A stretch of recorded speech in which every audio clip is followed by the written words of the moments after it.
तो एखाद्या वाईट संगत लागायला खूप कमी वेळ लागतो, चांगली सवय लागायला खूप वेळ लागतो. असं आहे की कॉलेज लाईफ मध्ये मुलांना व्यसनाच्या त्याच्या सवयी खूप लागतात. आणि आमचा असा ग्रुप होता की कोणाला साधं स्मोकिंग नावाचा प्रकार नाही, कधी व्यसन नाही. हा, आम्ही एन्जॉय म्हणून आम्ही फिरायला जाणे किंवा एखाद्या स्पॉटला व्हिजिट करणं, एखाद्या संडेला किंवा असं मूवी एखादा चांगला असेल तसं ग्रुपने जायचो.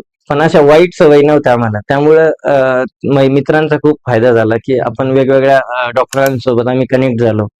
आणि एखादी गोष्ट समजा रामला काही नवीन माहिती झालं किंवा कुंडलिकला माहित झालं तर आमचं डिस्कशन व्हायचं एकमेकांचं. अरे हे केलं गेलं पाहिजे. मी त्या सरांना भेटलो, मी परभणीच्या सरला भेटलो, मी नांदेडच्या सरांना, मी पुण्याला, किंवा मी हे सेमिनार अटेंड केला. मग आमच्या चर्चा व्हायच्या. म्हणजे आमची थिंकिंग होती की आयुर्वेदातच काम करायचं पुढे. हळूहळू आवड निर्माण झाली होती तर मग त्यानुसार. बरोबर. कारण मित्रांचा खूप रोल असतो. आपण